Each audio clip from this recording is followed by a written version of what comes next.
আচ্ছা, এই মন্দিরটাও কি ভেঙে যাবে? হ্যাঁ, মন্দিরও ভেঙে যাবে?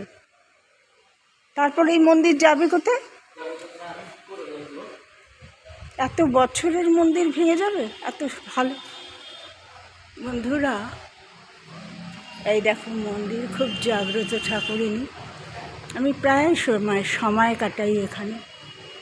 সময় কাটাই মানে আড্ডা দিতে আসি না, চুপ করে আমি মন্ত্র পাঠ করি। আমাকে দেখলে হয়তো অনেকে বুঝতে পারবে না যে আমি এত ঠাকুর ভক্ত, কিন্তু এই ভগবানই আমাকে সর্বদিক থেকে অনেকটা হলেও বাঁচিয়েছে, এবং আমার মনের জোরটা এই ঈশ্বরই এনে দিয়েছেন। হয়তো আমার মা মারা যাওয়ার পর আমি বাঁচতাম না, এরকম একটা মন হয়ে গেছিলো। আজকে মা এখানে এসে এই বেদিটাতে বসে থাকতাম একা একা। দেখো, এই বেদিটাতে বসে থাকতাম আর মন্ত্র পাঠ করতাম। এই মন্দিরটাও ভেঙে যাবে, কষ্ট হচ্ছে খুব।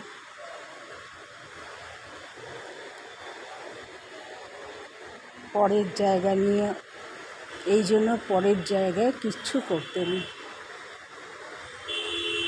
বিশাল মার্কেট, এখানে মার্কেট পুরো ভেঙে যাবে।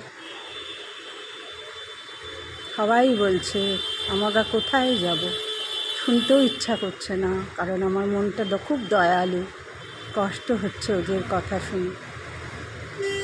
যাই হোক, ঈশ্বরই সবাইকে দেখবেন, এইটুকু আমি জানি। কেউ রাস্তায় আশা করি পড়বে না, ঠিক দুমুঠো ভাত জোগাড় হয়ে যাবে।